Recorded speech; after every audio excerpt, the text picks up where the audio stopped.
nossa pregação, eu convido você a abrir o livro de Atos 27. Nós vamos falar aqui da viagem de Paulo, muito conhecida, a viagem de Paulo para Roma, que vai ser o eixo da mensagem de hoje. Vai ser a nossa direção aqui. E vai começar no verso, deixa eu pegar o óculos, hoje eu trouxe o óculos, para ajudar aqui. Leitura de papel para mim, eu preciso do auxiliar aqui.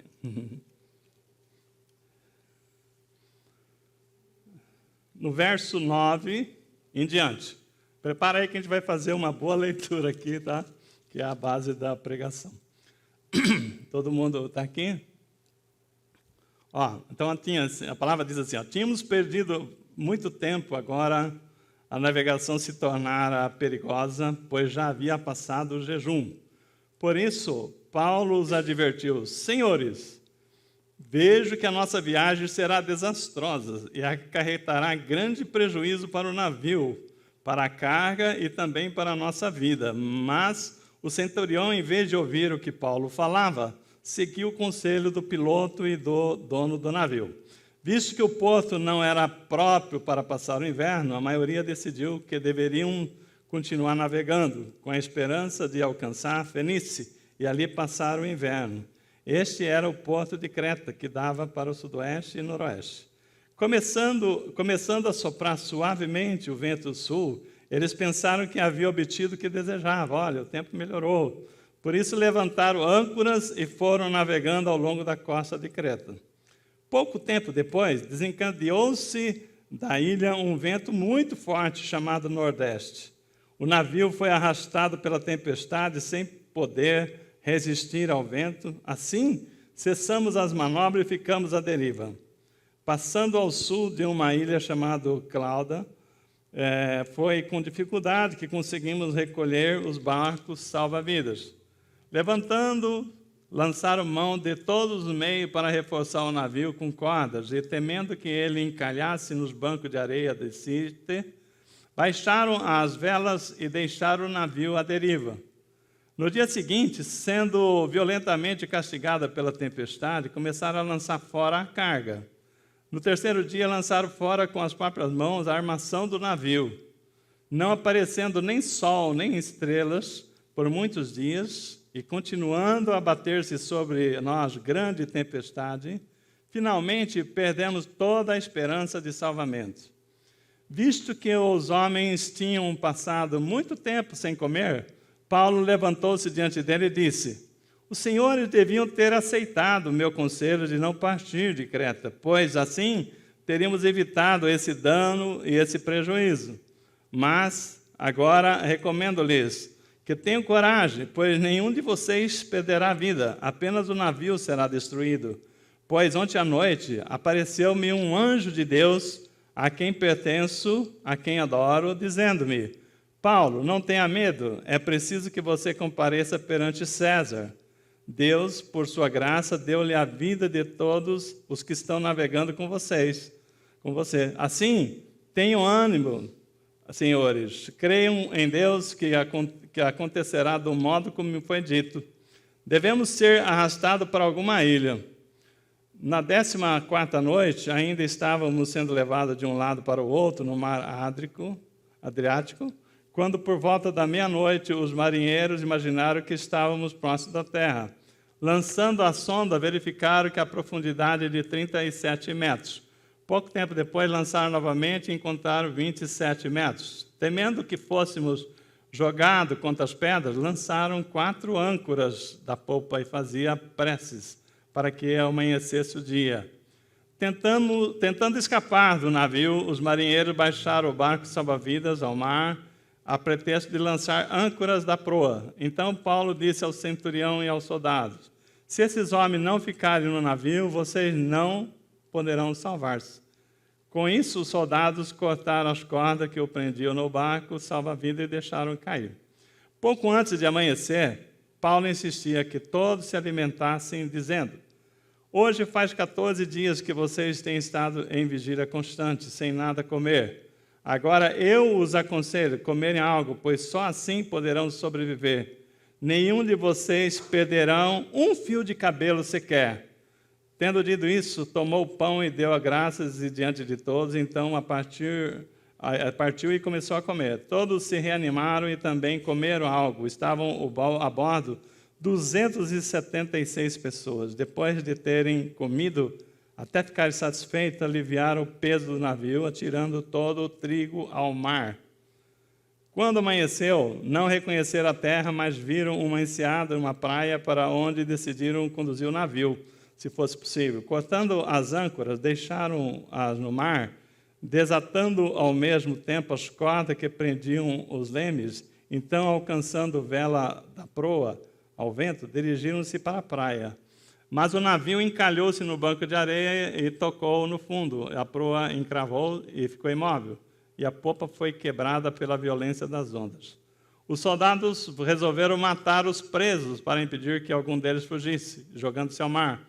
Mas o centurião queria poupar a vida de Paulo e os impediu de executar o plano. Então, ordenou aos que sabiam nadar que lançassem primeiros ao mar em direção à terra. Os outros teriam que salvar-se em tábuas ou em pedaços do navio. Dessa forma, todos chegaram salvos em terra. Ainda seguindo mais um dos versículos do capítulo 28, diz assim: uma vez na terra, no verso 1 de capítulo 28, descobriram que a ilha chamava Malta. Os habitantes da ilha mostraram extraordinariamente bondade para conosco. Fizeram uma fogueira e receberam bem a todos nós, pois estava chovendo e fazia frio. Paulo ajuntou um monte de gravetos. Quando ele os colocava no fogo, uma víbora, fugindo do calor, prendeu-se à sua mão. Quando os habitantes da ilha viram a cobra agarrada na mão de Paulo, disseram uns aos outros: certamente esse homem é assassino, pois, tendo escapado do mar, a justiça não lhe permite viver. Mas Paulo, sacudindo a cobra no fogo, não sofreu mal nenhum. Eles, porém, esperavam que ele começasse a inchar ou que caísse morto. De repente, mas tendo esperado por muito tempo e vendo que nada de estranho lhe sucedia, mudaram a ideia e passaram a dizer que ele era um Deus. Fecha seus olhos, vamos orar. Pai, obrigado, Senhor Deus, por essa noite maravilhosa, onde nós já louvamos ao Senhor, procurando, Senhor Deus, trazer a Ti o nosso louvor, a nossa adoração. E agora, Pai, com nossos ouvidos, queremos adorar a Ti, ouvindo a Tua palavra. E eu, como pregador, te peço a Deus que o Senhor fale através desse Teu servo, dá, Senhor Deus, a direção para a ministração dessa palavra. Revela-te a Ti, revela-te, Senhor Deus, a nós, como aquilo que o Seu propósito dessa mensagem, que fique no nosso coração, Pai. Que nós agora abrimos o nosso entendimento para ouvir a Tua voz. Fala conosco. Nós Te ouvimos em nome de Jesus. Amém. Amém. Irmãos, realmente, essa história da viagem de Paulo é uma viagem e tanto, né? Então, nós vimos aqui, né, que Deus queria ele lá em Roma. Paulo, se você ler antes, tinha um desejo de ir para Roma. Paulo foi chamado para estar com César. Ou seja, mesmo diante de toda essa não é uma viagem por acaso, olha, não tinha o que fazer, peguei um navio e fui para Roma. Não, era uma viagem planejada, desejada por Deus, né? Tudo mais, tinha Deus na direção, mas mesmo assim, como diria o pastor Rodrigo, foi uma viagem divertida, né?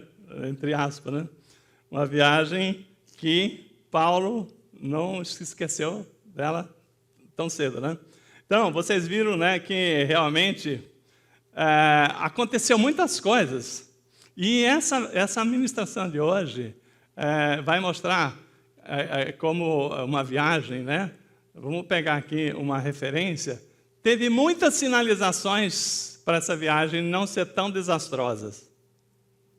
Então, quando nós estamos fazendo essa ministração aqui, né, eu quero trazer aqui um exemplo.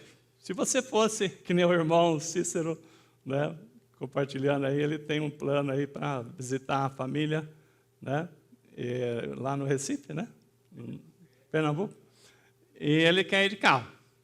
E aí é uma viagem longa. Então, quem já fez viagem, quem tem costume de viajar de carro, sabe que além do carro tem que estar em boas condições, né? Uma coisa muito importante que você não pode perder de vista são as placas de sinalização, né? Quando você vê uma placa de sinalização, por exemplo, imagine que você está indo numa estrada maravilhosamente bem, né? Você não conhece a estrada, mas está lá uma estrada marretona, você está lá no limite de velocidade, 120 por hora. Daqui a pouco aparece uma placa lá, ó, curva acentuada à frente, reduza para 60 km por hora. O que você tem que fazer? Reduzir, né? Se você fala assim, ó, estou nem aí com essa placa, o que vai acontecer? Das duas, uma, você passa direto na curva ou você não passa na curva, né? Você capota na curva, né? Então, as placas, as sinalizações nas rodovias são fundamentais para que você, né, evite uma desgraça, um desastre, né? E tantos desastres acontecem porque as pessoas não observam a sinalização. O lugar ali que é pista intermitente, né, não tem, né, é contínua, não pode ultrapassar. Aí os belezões inventam de ultrapassar. Ou seja, então a nossa vida é uma viagem e nós temos que prestar muita atenção nas placas de sinalizações. E nessa viagem de Paulo, teve muitas sinalizações que nós vamos trazer aqui para nós trazermos um aprendizado para a nossa vida, né? Como é que a gente tem que ficar atento, né? Então, quando nós falamos aqui, né, das placas, no verso 10, vou pegar meu auxiliar aqui. No verso 10, olha só a primeira placa de sinalização. Placa de sinalização que Paulo levantou no verso 10. Cadê você? Está aqui, achei. Ó, opa, estava no capítulo errado. Verso 10. Estou chegando. Senhores, vejo que a nossa viagem será desastrosa e acarretará grande prejuízo para o navio, para a carga e também para a nossa vida, né? Então, Paulo, ele teve, né, a direção de Deus, o discernimento, para falar, senhores, nós não devemos, né? Eles vinham vindo, né? Mas chegou num lugar que eles tinham que seguir viagem e a ideia era que aquele barco não deveria continuar ali naquele momento, porque ele estava passando um momento de inverno. E os 3 meses de inverno é desaconselhável qualquer navegação, né, naquela região ali, né, porque as tempestades são muito fortes e ele já sabia disso. Então, Paulo falou, não devemos sair, o inverno está aí, né? Então, é uma placa de sinalização que ele colocou, né? Dessa mesma forma, né, Deus coloca placa de sinalização na nossa vida. Da mesma forma como Paulo colocou uma placa de sinalização, nós não devemos continuar a viagem, né? Na nossa vida também Deus coloca placa de sinalizações. E a gente que não quer prestar atenção. Por exemplo, quando você, crente, cristão, conhecedor da palavra, troca, né, o seu momento de poder estar, né, lendo uma Bíblia, por maratonar um final de semana inteirinho numa série da Netflix, você não acha que ali, aquelas horas seguidas, tantas horas que você está te prendendo na frente de uma televisão, está te tirando você da oportunidade de fazer alguma coisa, né, que Deus poderia estar trazendo conhecimento, alerta, entendimento, né? Então, essas séries, né, a televisão, às vezes, você fala, é um conforto, mas também é uma distração, né? Quando você, né, tem um filho adolescente, que ele sai de casa, não fala onde vai, com quem vai, chega de madrugada, a hora que você não sabe onde ele estava, né? Você não sabe o que estava fazendo, você não acha que é uma placa que Deus levantou para você, está certo isso? Está certo isso? Um filho, né, uma filha, né, adolescente, que você tem que saber orientar, acompanhar, e você não sabe com quem ela saiu, para onde foi, onde estava, o que estava fazendo, né, com quem estava fazendo, e não sabe que hora chegar. Não é muita muita negligência em não ver uma placa desse tamanho de sinalização, né? Quando o marido já não fala mais com a esposa, quando já não tem mais diálogo, quando eles falam pelo filho, fala para sua mãe isso, fala para o seu pai aquilo. Né? Então, quando o casamento já perderam, né, aquele encanto um pelo outro, você não acha que ali tem uma placa de sinalização que Deus está mostrando? Aí a Bíblia fala em Malaquias que Deus detesta o divórcio. E as pessoas pensam que o divórcio é quando as pessoas assinam, né, lá no juiz, lá, a separação. Não é. Ele começa dentro de casa quando você fecha o seu espírito, né, para outra pessoa. E não é só com a esposa. O divórcio que eu estou falando é no relacionamento, pode ser também entre irmãos. Quando você fecha o seu coração. Então, são placas de sinalização, né, que você não passa desapercebido numa dor de dente. Você já teve dor de dente que dava aquela dor terrível?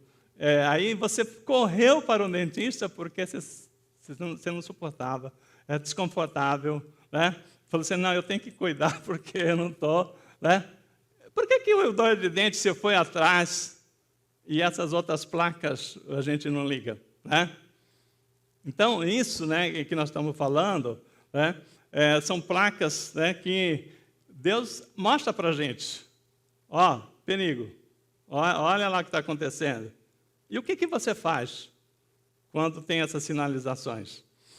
Eu vou contar aqui uma placa de sinalização que eu tive a imprudência de não observar, né? Eu já sabia e não prestei atenção. Eu e minha esposa, né, a gente conhece um casal que é uma história incrível. A esposa de um pastor amigo nosso, ela conta o que aconteceu com ela, que ela tinha um dente, né, implante, coroa, sei lá o que era, mas estava meio solto. E quando você tem um dente solto, você não pode falar o F, porque o F faz você sopra, né, e o dente sai, né? E ela está andando na rua de São Paulo, lá em São Paulo, e ela falou com o marido dela, não sei o quê, o dente para a rua. Né? E nessa hora vinha não sei se era ônibus, se era um carro, e passou em cima do dente, e o dente voou, e ela pegou na mão. Eu falei, não, é de Deus, né? O dente voou para lá e voou para cá, porque na hora que o dente voou para lá, ela falou assim, meu Deus, né? O carro passou, o dente voltou na mão dela. Não, eu falei assim, não, é de Deus um negócio desse, né? E eu sabendo já disso, que é uma história bem antiga, né, que a gente conhece faz mais de 20 anos, aconteceu comigo, né?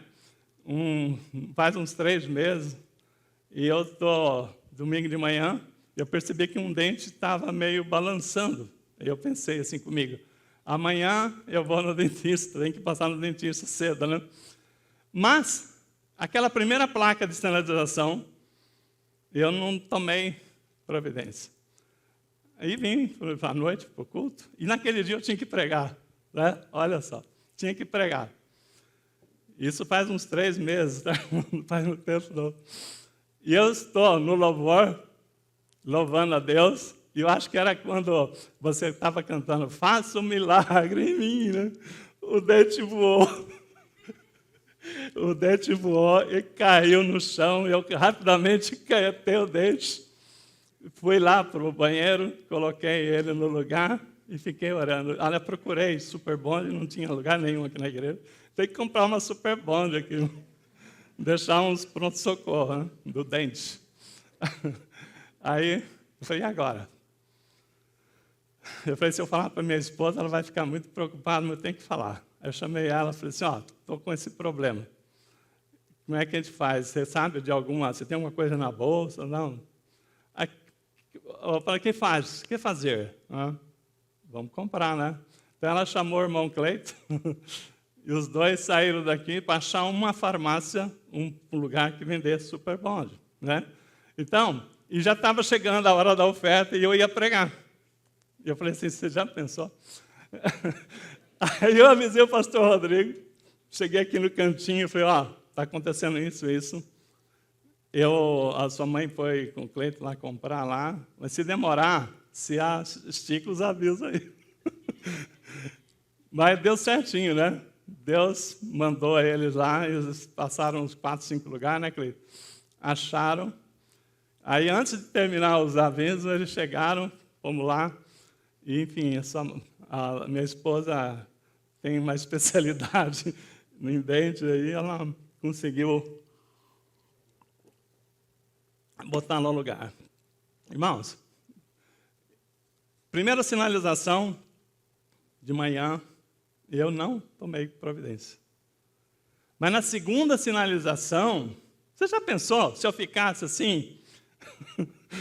Não, Deus vai me guardar e eu vim aqui pregar e o Deus voasse, né, ao vivo, ainda gravando, ainda ia ser uma coisa maravilhosa. Então, Deus falou assim, ó, segunda placa, meu filho, né? Segunda placa, né, toma providência. Então, quando a gente tem sinais, o que você faz? Tem que tomar providência, né? Então, nisso aí, né, fica um aviso, se você tem algum dente solto, não fala F, senão você vai ficar sem, né?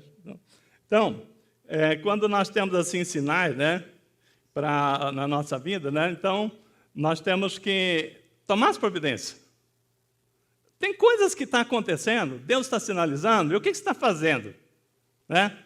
Irmãos, é incrível como Deus cuida da gente. É incrível. E a gente é que não toma conhecimento, né? O Espírito Santo dá direção, dá sinal para nós, né? Então, mas voltemos nós agora para a viagem de Paulo, né? Então, no verso 11, o que aconteceu aqui no verso 11? Então, diz aqui a palavra de Deus. Verso 11. Quando Paulo falou, né? Olha, senhores, a nossa viagem será desastrosa, acarretará grande prejuízo para o navio, para a carga e também para a nossa vida. A palavra diz no verso 11, mas o centurião, em vez de ouvir a Paulo, o que Paulo falava, seguiu o conselho do piloto e do dono do navio, né? Porque preferiram ouvir, né? Aí o centurião falou, o que Paulo entende de navio? Né? Ele deve entender de Bíblia, mas de viagem, aí o centurião foi ouvir o piloto, né? E ele, por conta disso, né, ele não ouviu a sinalização de que Paulo estava trazendo. E é uma sinalização de Deus, né? Então, o que acontece aqui, né? Muitas pessoas, né, ela não toma conhecimento. Lembra aquela história que até o irmão Marcos, que uma vez alguém contou aqui, daquele caso da enchente, que é muito conhecida, né? Que o irmão tem uma enchente, né? O rio encheu, começou a subir. Aí o irmão pegou, falou, não, Deus, eu orei aqui, Deus vai me livrar. E subiu no telhado. Aí os vizinhos, vamos embora, né? Que a coisa está ficando feia, né? Vamos embora enquanto... Não, Deus vai me livrar. Subiu no telhado. Aí está lá a água subindo, passa um barco do bombeiro, desce aí, vamos, né, que a coisa está ficando feia. Não, eu orei aqui, Deus vai me livrar. Vai embora, Deus vai me tirar daqui. Aí o bombeiro com o barco foi embora. A água estava já chegando no ponta do telhado lá, e ele lá, e aí vem um helicóptero, né? Um helicóptero, né? Tentando resgatar ele. Não, Deus vai me livrar, né? Aí o helicóptero foi embora. Ele não quis pegar o helicóptero. Aí a casa foi destronada, né, destroçada, e morreu o cidadão. Aí ele chega lá no céu, muito bravo com Deus. Senhor, o Senhor falhou comigo, né? Eu contava com o Senhor, eu orei e o Senhor não mandou a salvação. Foi como, não? Primeiro, falei para o vizinho, você não ouviu. Depois mandei um bombeiro, você não deu bola. Mandei um helicóptero, né? Irmão, o que você está querendo? Uma carruagem, né, de fogo, né, celestial, descesse lá em cima do telhado? Irmão, às vezes Deus usa a sua esposa, às vezes Deus usa o seu marido, às vezes usa o seu filho, o irmão da igreja. Nós temos que ouvir, orar e ver se não estamos sendo cabeça dura, né? Como aquele irmão lá, né? Deus vai me salvar. Deus está tentando, mas está mandando. Deus é soberano, Ele pode mandar anjos, Ele pode mandar profetas e mandar o irmão da igreja, quem Ele quiser. E nós temos que ter esse discernimento, né? O que está acontecendo, né? Então, quantas vezes, né, nós temos essa situação? Então, nós temos que aprender a ouvir sinais. Não ficar, né, com paranoia, mas né? Se alguém está te falando alguma coisa, coloca, né, em oração, presta atenção. Às vezes nós estamos cegos e Deus quer abrir os nossos olhos e a gente não quer, né? Então, uma terceira coisa que nós aprendemos, nem sempre a voz da maioria é a voz da verdade, né? No verso seguinte, né, o que aconteceu no verso 12? Então, o centurião não quis ouvir Paulo, seguiu o conselho do piloto do dono do navio. No verso 12, ele diz, visto que o porto não era próprio para passar o inverno, a maioria decidiu que deveríamos continuar navegando com a esperança de alcançar Fenícia e passar ali o inverno. Esse era um porto de Creta que dava para o sudoeste e noroeste. Irmão, essa questão, a maioria, está certo? Não é verdade. Nem sempre tem coisas que nós temos que abrir para opiniões da maioria das pessoas, né? Então, não é porque a maioria falou que está certo. Você tem que colocar, né, em oração, ver, né, a direção e entender. Porque o fato deles ouvir aqui a maioria, né, não ouviram a Paulo, que era a voz de Deus. Não é verdade? Então, essa questão hoje é muito na moda, né? Falamos assim, nós vivemos num país democrático, né? A democracia é maravilhosa, é uma conquista, tal, mas nem sempre você tem que ter democracia. Não é sempre que a democracia é realmente o caso, né? Você sabia que o país mais fechado, né, do mundo em termos de regimes é a Coreia do Norte? Você sabia que é uma república popular democrática? Democracia onde? Não sei. Então, não é porque há o nome democracia, né? Então, você tem que ficar esperto, né? Então, não estou falando aqui de política, mas estou falando que a democracia, né, nem sempre você tem que abrir para as pessoas, ou vamos ouvir toda a igreja, né? Não, se Deus está dando uma direção, tem coisa que é para vir para a igreja, tem coisa que nós temos que trazer aqui uma direção, né, para poder estarmos falando para qual é aquilo que Deus quer, né? Deus falava com Moisés, não falava com o povo inteiro. Então, Deus fala com os anjos da igreja, né, Apocalipse, né? Irmãos, quando a gente fala em maioria, tem um exemplo de Noé. Noé, quando começou a construir a arca, a maioria falava que ele era louco, que ele estava doido, que ele deveria parar de fazer aquela bobagem ali, construir uma arca num lugar que não chovia, né? Então, a maioria, está certo, porque é a maioria. O Noé era a minoria, só que veio o dilúvio, aí a maioria se afogaram, né? Porque não quiseram, né? Não entendiam aquilo que Deus estava falando. Então, nesse texto aqui, né, que nós estamos vendo, nós temos que ver que nem sempre a maioria, né, é o fato, porque a maioria está falando isso porque é o caminho certo. Então, o centurião foi pela maioria. A maioria falou que não deveríamos passar aqui o inverno. A maioria falou que nós deveríamos viajar. E Paulo falou assim, não viaja, que essa viagem vai dar em prejuízo e até morte, né? Então, né, nesse caso aqui, no verso 13, então, seguindo aqui, né, depois de Paulo ser não ouvido, porque a maioria convenceu o centurião, né?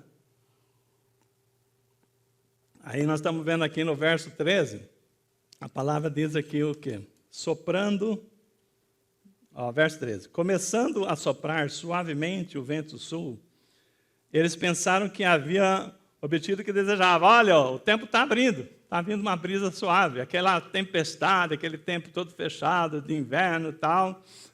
Está vendo? Vamos viajar, né? Pegaram o navio. Está aquele ventinho suave, aquela brisa, né? é um engano que eu gosto, né? É um engano que eu gosto. E o que aconteceu, né?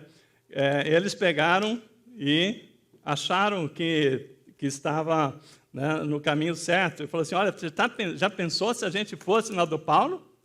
Né? Daqui a pouco o solzão vai abrir aí, né? O tempo bom, e nós lá, passar 3 meses naquele porto, Deus me livre, né? Ainda bem que a gente não foi na do Paulo, né? Irmão, o que acontece? No verso 14, a palavra diz que não demorou muito, né? Não demorou muito, pouco tempo depois, desencadeou-se da ilha um vento muito forte chamado Nordeste. O navio foi arrastado à tempestade sem que pudesse resistir o vento.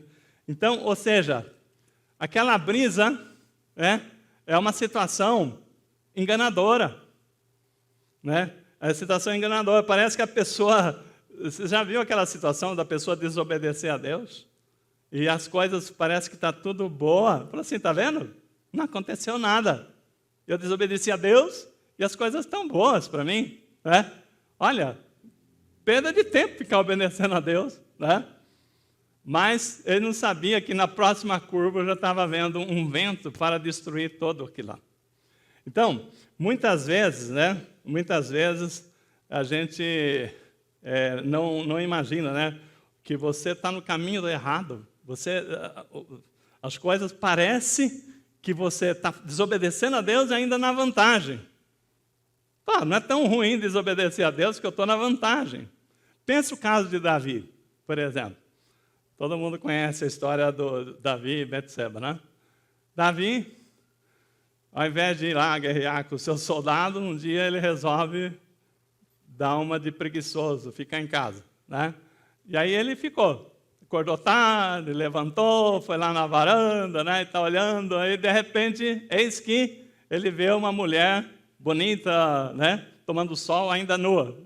Ele falou, olha só que eu estou perdendo. Nossa, mesmo se eu tivesse ido para a guerra, não ia ver essas coisas aqui, né?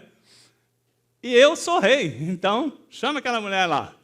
Aí as pessoas, mas rei, ela é a mulher de Urias, seu melhor soldado. Não, eu sou rei, né? Você está pensando o quê? Ninguém precisa saber. Chama a mulher, né? E ele chamou a mulher, usufruiu do poder dele, né? E está vendo, né? Eu tenho que aproveitar mais do meu cargo de rei e tal, né? Tudo bom, fazendo tudo errado, e achando que está tudo na vantagem, né? Aquele ventinho suave. Só que o furacão estava vindo já, tá? Não passou muito tempo, a mulher comunica a ele que estava grávida. E aí a coisa entortou, né? A vida dele virou uma desgraça por conta daquilo ali, a família dele, né? As coisas entornaram o caldo por conta disso. Se ele tivesse ido para a guerra, se ele tivesse feito aquilo que ele deveria fazer, né? Ele realmente ia evitar muita desgraça, né? Que ele teve que passar com essa situação. Então, o que nós estamos trazendo aqui é que, às vezes, a pessoa está no caminho errado, a pessoa está desobedecendo o que a palavra diz, o que o bom senso diz, e ainda acha que está na vantagem. Espera, né? Como eu disse, você semeia, você colhe. E Deus, quando Ele nos ama, às vezes Ele traz situações para nos envergonhar, para a gente acordar, né? E às vezes Deus não vai tirar a sua vida, mas você vai se arrepender de você não ter dado atenção à palavra de Deus, né? Então, Deus nos ama e por isso Ele disciplina, né? Então, as tempestades, né? Primeira coisa que nós temos que entender é que as tempestades chegam de forma súbita. Ninguém fala, olha, né? Está vindo aí a tempestade, eu vou enfrentar a tempestade. E quando você pensa que não, a tempestade está chegando, né? Eu até agradeço aí as orações. Essa semana, na nossa família estava tudo bem. De repente, quinta-feira, né, a nossa neta que tinha feito uma cirurgia de vesícula, né, estava tudo bem, recuperando e tal, né? Aí, no domingo passado, ela foi até à tardezinha, na hora de culto, ela falou, olha, eu vou ter que me internar porque eu estou tudo amarelo, olho amarelo, né? Estava com um problema lá. foi no hospital, o hospital falou assim, ó, temos que te internar você urgente na UTI, porque tem um risco de ter saído alguma pedra na cirurgia, e ela está no canal, né, da bile, não sei, que vai para o pâncreas, e aquilo ali é grave, né, a coisa pode ficar ruim. Mas foi lá, vão passar por exame, está tudo bem, está tudo sob controle, fazer endoscopia, localizou a pedra, vai fazer os procedimentos, tirou a pedra, está tudo bem. Aí, na quinta-feira, nós tivemos a notícia que ela piorou o quadro dela, ela entrou com pancreatite, que é um risco muito sério.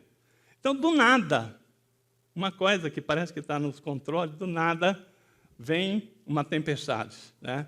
Do nada, aquela situação que era calmaria virou uma preocupação muito grande. Então, vamos orar, pedimos a Deus, a igreja que orou, ou muitas pessoas oraram, e graças a Deus ela continua no tratamento, mas ela está fora de perigo, né? Então, louvado seja Deus, né? Mas essas tempestades aparecem do nada, né? Essas coisas que você está tudo bem, tá? Mas aquela história, né? Não fique assim, tranquilo. Tem que estar sóbrio e vigilante, né? Porque as coisas estão acontecendo, né? Então, nós precisamos estar firme no Senhor.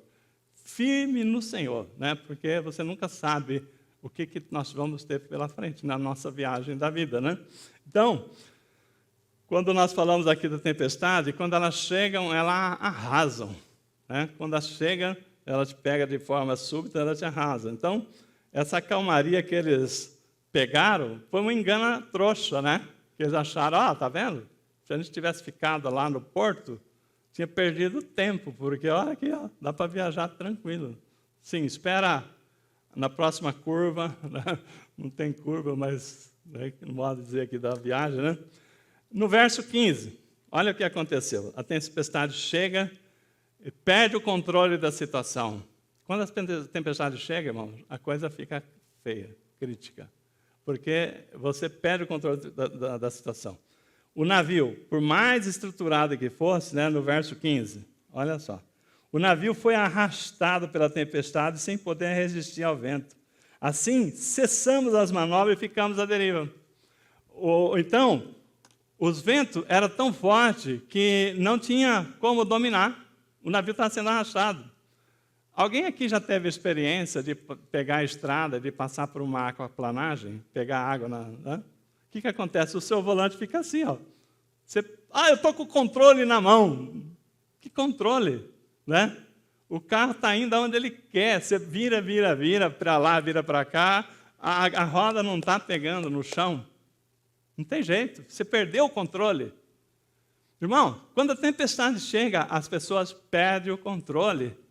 Por isso, nós temos que estar... Fala assim, eu estou bem? Não. Você não sabe o que está pela frente. Nós temos que estar de olho aberto, atento a sinais, tudo, porque se Deus manda sinal, ouça o sinal, porque quando as coisas chegam, você perde o controle. Aquelas pessoas ali perderam o controle.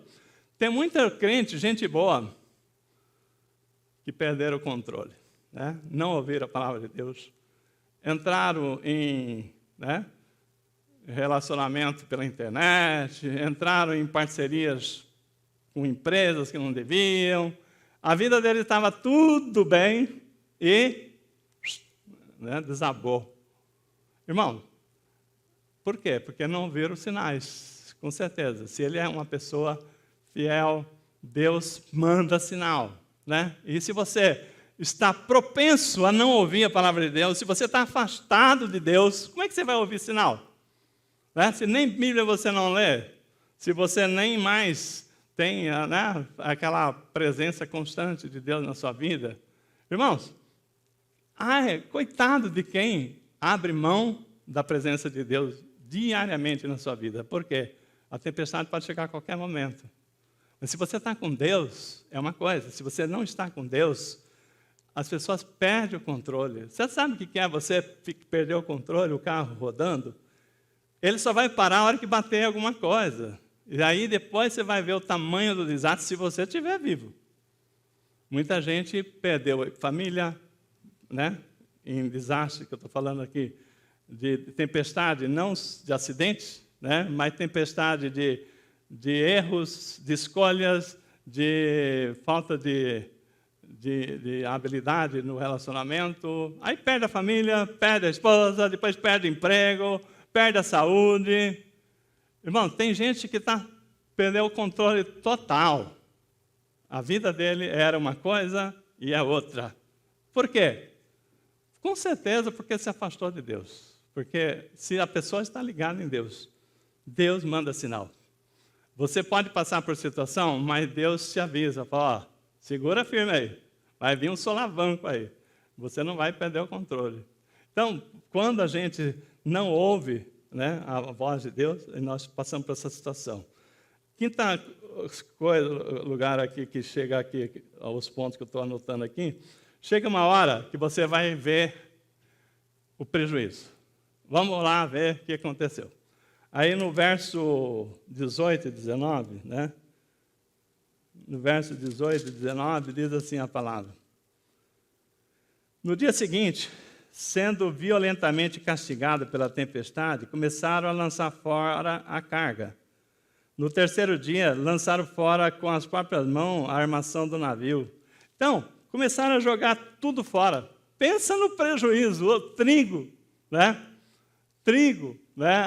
Aquele navio lá estava levando cargas, né? E tiveram o seguinte, olha, não adianta a gente querer manter a carga se nós vamos morrer todo mundo aqui. Então, vamos aliviar a carga. Então, tem hora que a gente vai ter que olhar lá, né? Vamos ver os prejuízos. Então, depois que se amargou o prejuízo, né? Você vai ver exatamente, fala assim, puxa vida, né? Paulo falou, vai acontecer isso, né? Então, nisso aqui, né, tem a hora que nós vamos ver, né, os prejuízos. Tem hora que você vai ver, a hora que você vai ver o prejuízo, primeiro, tem prejuízo material, tem prejuízo que nós vemos aqui, que é espiritual, tem prejuízos para a vida. Então, você tem prejuízo de várias formas, né? Num relacionamento, você perder a família. Quantas pessoas, né, não fizeram besteira e hoje não tem mais uma família, né? Então, nisso aqui, nós falamos assim, é um prejuízo para a vida, né? É filhos que depois têm que caminhar sozinhos, né? Então, é uma situação que nós começamos a falar o seguinte, essa desgraça, né? Ele estava na graça, depois perdeu a graça. Por quê? Está na desgraça. Com certeza, né? Ou não ouviu a sinalização que Deus mandou. O pior, né, quando você chega no fundo do poço, aí tem a desesperança, né? Quando você chega no fundo do poço, tem a desesperança. Veja aqui no verso 20. Esse é o pior de toda a história aqui, é quando chega nessa fase. Verso 20. Então, diz assim, ó, não aparecendo nem sol e nem estrelas por muitos dias, o tempo estava fechadão lá, e continuando a bater sobre ele grande tempestade, finalmente perdemos toda a esperança de salvamento. Irmão, essa é a hora pior.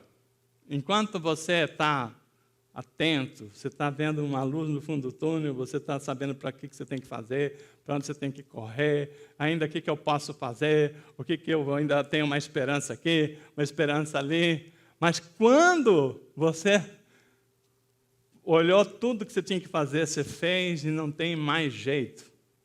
Aí vem e fala assim, ó, vamos morrer.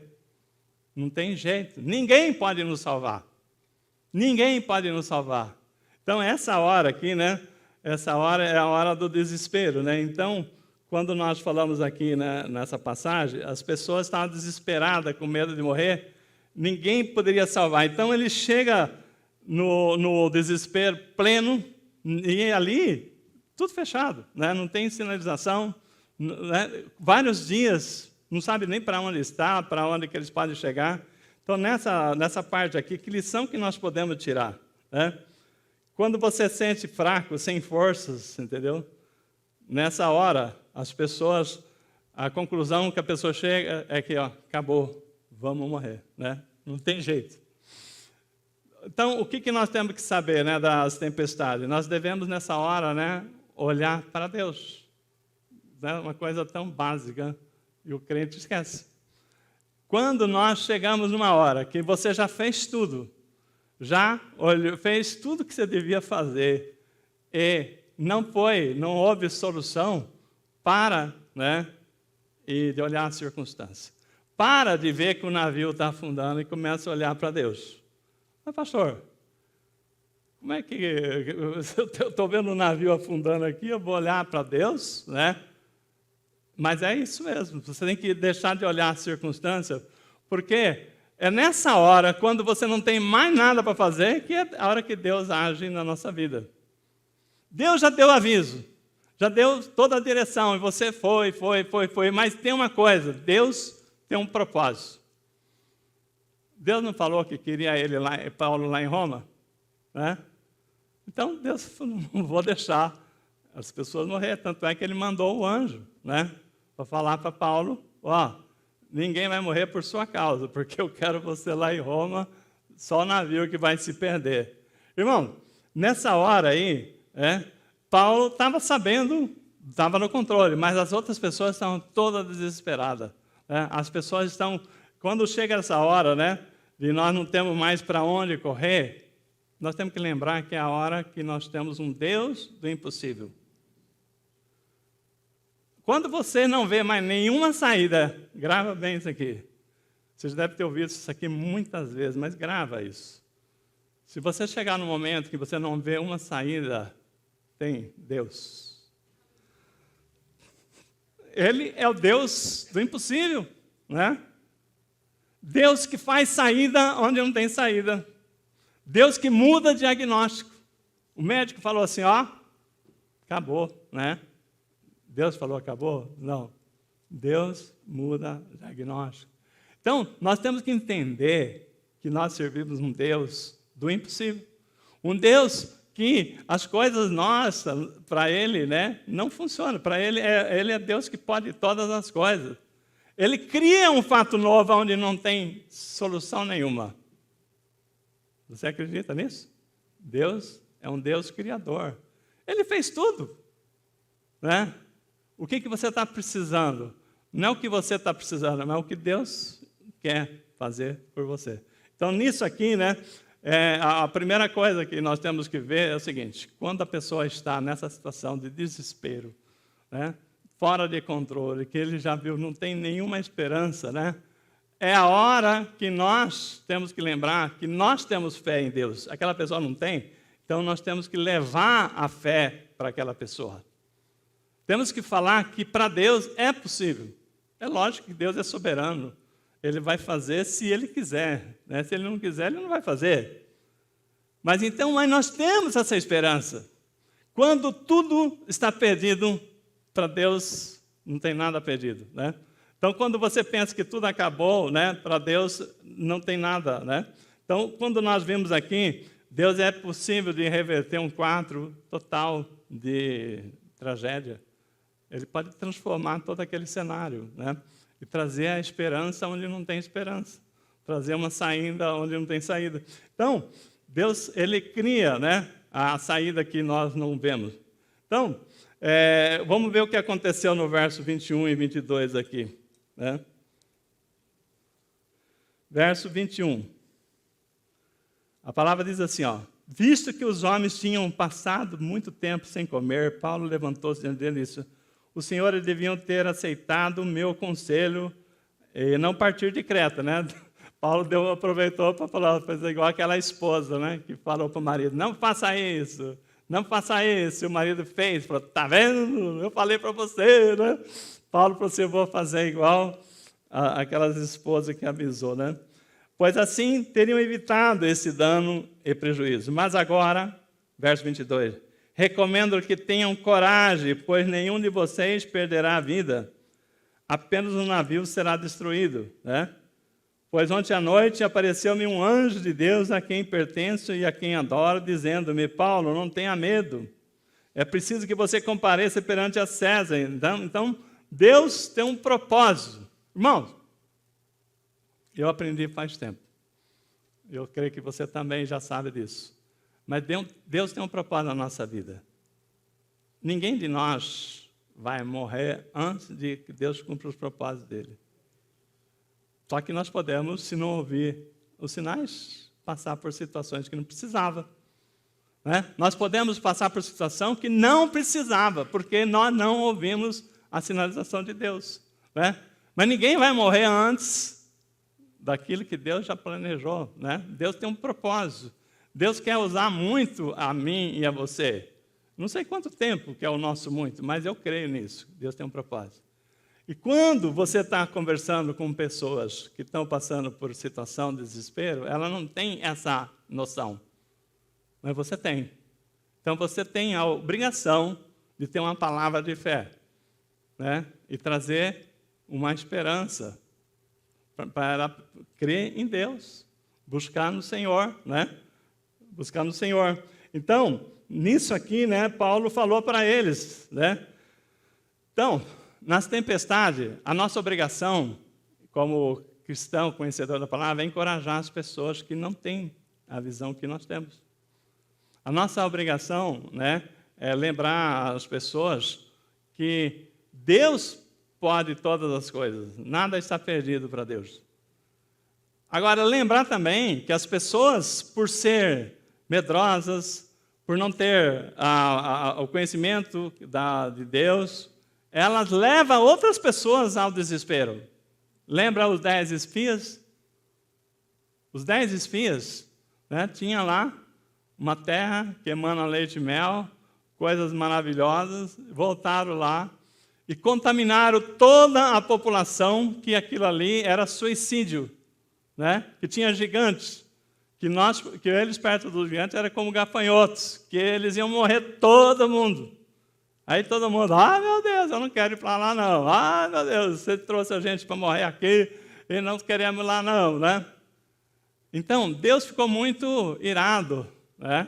Aborrecido com aquelas pessoas.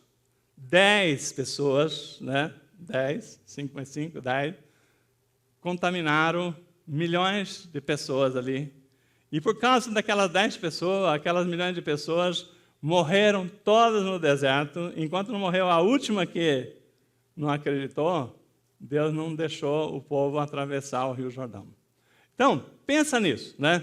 Pensa nisso. Então, tem pessoas que não só não conhecem a Deus, como ela desencoraja as outras. E nós temos o papel de trazer, o papel de Josué e Caleb, né? Falar, não, o Deus que nós servimos, ele abriu o Mar Vermelho, o Deus que nós servimos matou um exército do faraó. O que é aqueles gigantes lá para Deus, né? Então, nós temos que trazer o testemunho de quem é Deus. E não foram só aqueles 10 espias, né? Os soldados valentes de Davi, os 600 homens lá de Davi, quando eles voltaram de uma batalha lá em Ziclag, né? Está lá em 1 Samuel 30, eles souberam que a cidade onde moravam as famílias dos soldados, né? Mulheres, filhos, foram saqueados e que os inimigos levaram a cativo toda a família deles. O que aconteceu com aqueles homens? A Bíblia diz que eles começaram a chorar, gritar, espernear. Por que foi acontecer isso? Eu estou lá lutando né? E o Senhor deixa acontecer isso com a minha família e tal. E viraram para o lado de Davi. Né? O desespero dele, a falta de noção deles, de perder a noção né, do que estava acontecendo, foram lá e falaram assim, vamos matar Davi, apedrejar Davi. Por quê? Deixou as famílias desprotegidas, né? Quando culpam Davi. Davi foi o único do grupo que falou assim, peraí, vamos orar para Deus. Calma, né? Ele estava olhando o problema, falou assim, nós temos que ver a solução. Nós temos que olhar para Deus, buscar a solução. E ele orou para Deus, Deus, o Senhor vai nos entregar aí o pessoal? Vai, eu vou. Posso ir atrás? Pode. Você vai entregar as famílias de volta? Vou, pode ir. Vamos lá, gente. Né? Deus vai entregar tudo na nossa mão. Teve gente que estava tão desanimada que não teve nem força para ir lutar. Mas Deus honrou, devolveu toda a família. Então, irmãos, valentes, pessoas que conhecem, vê lá o agir de Deus, né? No desespero, entrega a rapadura, né? Já perde a fé, e vai para o lado errado, né? Começa a querer matar o líder. Então, Deus falou para eles ir atrás, né, que ia dar a vitória, eles foram lá e tiveram a vitória. Então, aqui, o que nós vimos aqui? Que Paulo ele encoraja, né, as pessoas a não desanimar, né? Então, porque Deus tinha falado que ninguém ia morrer. Bom ânimo, pessoal, porque nenhuma da vida vai se perder, né? Então, a primeira coisa que Paulo fala, né? Perdemos o navio, mas ninguém vai morrer. Então, tem gente que não age como Paulo. Tem gente que, apesar de conhecer a palavra, chega e fala assim, eu falei para você, porque por sua causa nós estamos tomando esse prejuízo, você é um imbecil, você precisa morrer. Espera aí, você está olhando o problema, olha para Deus, vamos ver, vamos buscar, né? Não acabou, né? Ainda que você está muito chateado, não adianta você buscar, né, vingança e tal, não, vamos resolver, né, vamos buscar Deus, a intervenção divina, né? Então a pessoa está muito preocupada em encontrar culpado e não a solução, né? Olha, 50% ou mais das pessoas numa situação dessa quer saber quem é o culpado, né? Não saber o seguinte, como é que a gente pode resolver isso aqui, né? Entendeu? Não, eu quero matar essa pessoa, né, que fez isso. Eu quero isso, eu quero aquilo. Vamos resolver o problema, né? Vamos buscar Deus, né? Vamos buscar aqui uma ajuda, né? Então, nós temos fé em Deus, nós precisamos encorajar aqueles que não têm fé em Deus, também? Então, eu só compartilhar aqui, né? Quando eu trabalhava no Bradesco, eu viajava muito, né? Fazia reuniões, ministrava curso. E um dia eu estava indo para Belém. Eu tinha que estar em Belém no dia seguinte, 8 horas da manhã, para dar um curso. Tinha 50 gerentes do banco me esperando lá. E eu tinha que estar lá 8 horas, então eu não podia viajar de madrugada. Eu tinha que viajar no dia antes, dormir lá, tal, para estrategicamente não falhar. Aí, o meu voo saía às 17h30 de Guarulhos. Eu falei, bom, não posso, né? Diz que mineiro não perde a hora, não perde. Eu não sou mineiro, mas eu falei assim, eu tenho que ir com, né, ir com prudência. Então, eu falei, eu vou sair de casa às 14 horas. Falei para o taxista, né? Passa lá em casa às 14 horas, porque até o aeroporto é 1 hora, o voo é às 17h30, eu não quero correr risco. Irmãos, chega na Marginal, o trânsito parado. E o trânsito não andava, e a hora passando, e eu não posso perder esse voo, e eu orando e pedindo a Deus, o trânsito andava, parava. Moral da história, cheguei no aeroporto, 17h30. Tanto orar, olha, Senhor, me dê, faz com que eu não perca esse voo, que eu chegue no horário lá, aí eu consegui chegar às 17h30. Eu falei assim, ó, essa hora já era, né, porque o avião fecha as portas 30 minutos antes. E ninguém embarca mais, porque ele não pode ficar esperando entrar um passageiro para preparar tudo. Ele já fecha e acabou, né? Tem que se preparar internamente agora. E eu falei, perdi o voo, mas mesmo assim eu vou lá insistir, né? Eu cheguei lá, né? Não podia perder aquele voo. Deus, o Senhor faz um milagre aí, né? Cheguei lá no portão de embarque. É possível? Os tripulantes também se atrasaram. Oh, Deus, obrigado. Eu tecnicamente perdi o voo, né? Mas Deus segurou o voo para mim, porque eu não podia perder aquele voo, ia ficar muito ruim, né? Como é que eu ia explicar para o banco, né, a minha negligência de não chegar no horário? Eu orei tanto, né? E Deus segurou o voo, segurou os tripulantes, enfim, né? Deus me ajudou lá. Então, quando nós olhamos para a circunstância, nós não vemos solução. Mas quando a gente olha para Deus, Deus mostra o caminho. Nós temos que ter essa fé, irmão, né? Então, não é para menos, né? A gente está vendo coisas ruins, né? As pessoas estão muito desanimadas.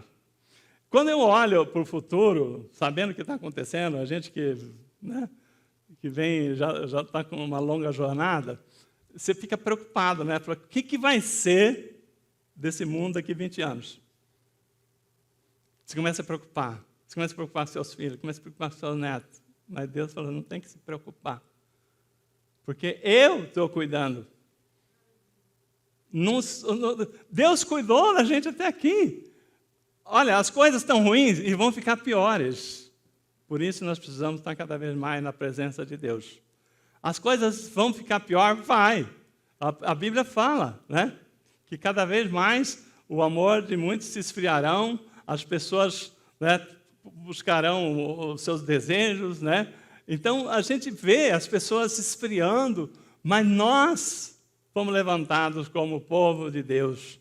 Nós fomos levantados, né, como a nação santa, povo de Deus. Então nós temos que estar preparados, estar sóbrio, né, para ver os sinais. Então, quando nós sabemos assim que as coisas estão ruins, né, vai ficar pior, mas crê que até aqui nos sustentou o Senhor.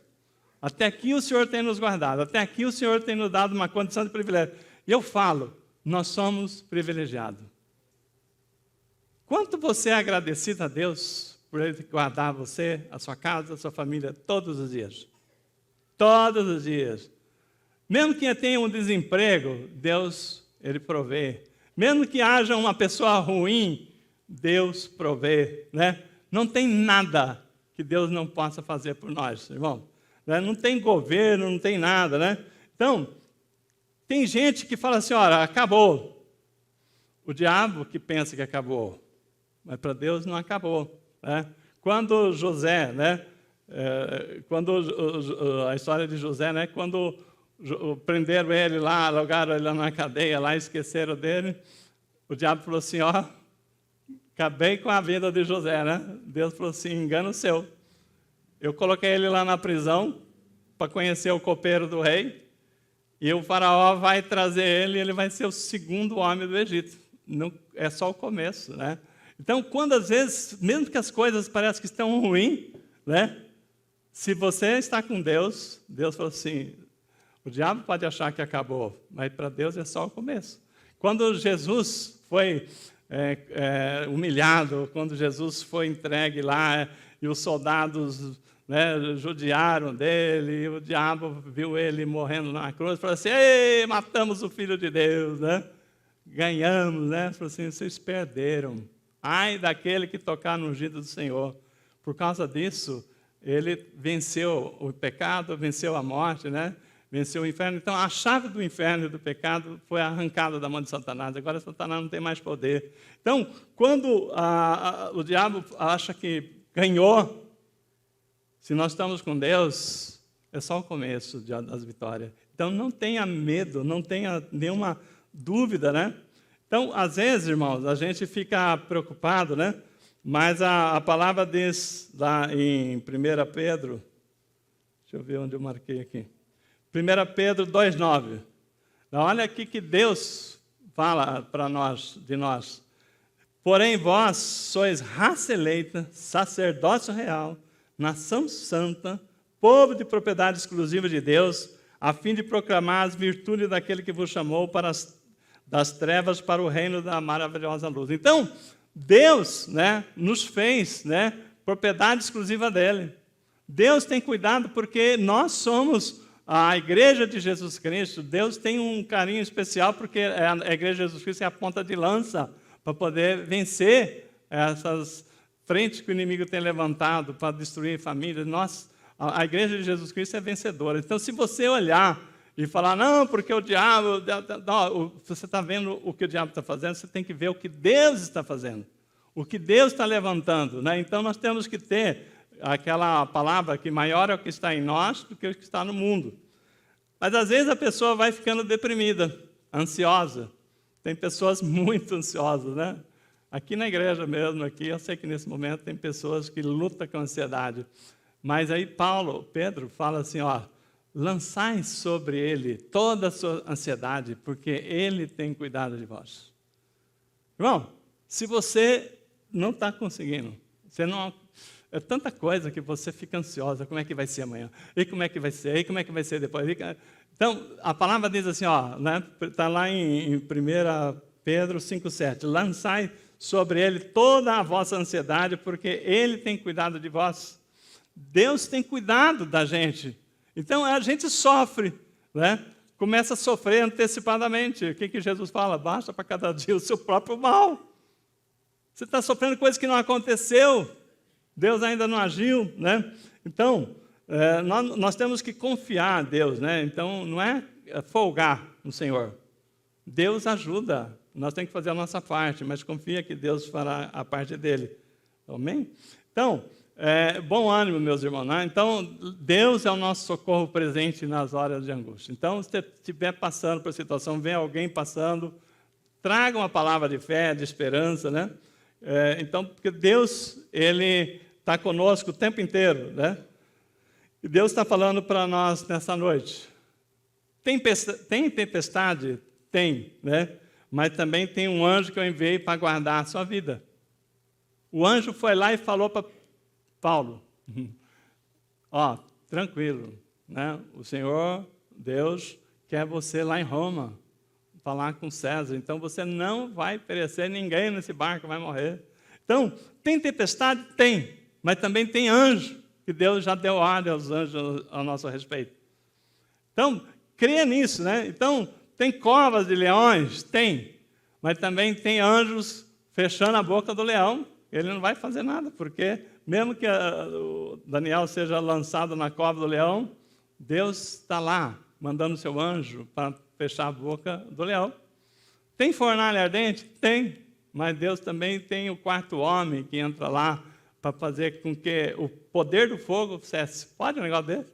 O fogo perdeu o poder, né? Sob a ordem de Deus. Deus é poderoso para todas as coisas. Então, quando você vê o que Deus pode fazer, a palavra diz que Ele pode fazer infinitamente mais do que você pensa que Ele pode fazer. Então, pensa, né, num Deus que nos ama, um Deus que quer cuidar da minha família, da sua família, um Deus que nos chamou, um Deus que tem um propósito para a minha vida, para a sua vida, para a sua casa. O que nós precisamos, irmão? Fé. Né? Fé. Fé. Quando nós temos fé, né, Deus se alegra de nós. Quando nós temos confiança, quando nós vemos a igreja, quando nós vemos adorar a Deus, nós não vemos aqui para pedir, nós vemos para agradecer porque Ele tem feito. Agradecer porque Ele tem guardado a minha vida, a sua casa. Deus tem entrado em situações que era para a morte, e Deus tem mudado o quadro. Então, como é que a gente pode não adorar esse Deus? Como é que a gente pode ser negligente com Deus? Eu não sei como. Eu não sei como, mas Deus está nos chamando para nós, para a gente confiar. Crer nas promessas daquele que nos chamou, né? Das trevas para a sua maravilhosa luz, amém? Essa palavra, irmãos, eu não sei você aqui, mas eu precisava ouvir essa palavra também, porque a gente tem visto tantas lutas, mas Deus está falando assim, eu estou contigo. Eu nunca fiquei um momento só, eu sou o guarda de Israel que não dormia nem de dia nem de noite. Eu não fiquei um só momento sem cuidar da sua casa, da sua vida. E por que duvidas? E por que não crê? Então, irmãos, nós precisamos aumentar a nossa fé. Nós precisamos celebrar a nossa fé. Trazer mais pessoas. Porque eu fico olhando aqui quantas pessoas têm buscado outras coisas e não a presença de Deus. Ah, pastor, é que não pode. Olha, eu tenho tantos dias na vida, mas se tem um dia que a igreja se reúne para adorar a Deus, para ouvir a palavra de Deus, eu quero estar nesse dia. Amém? Vamos encerrar aqui, fica em pé, convido o louvor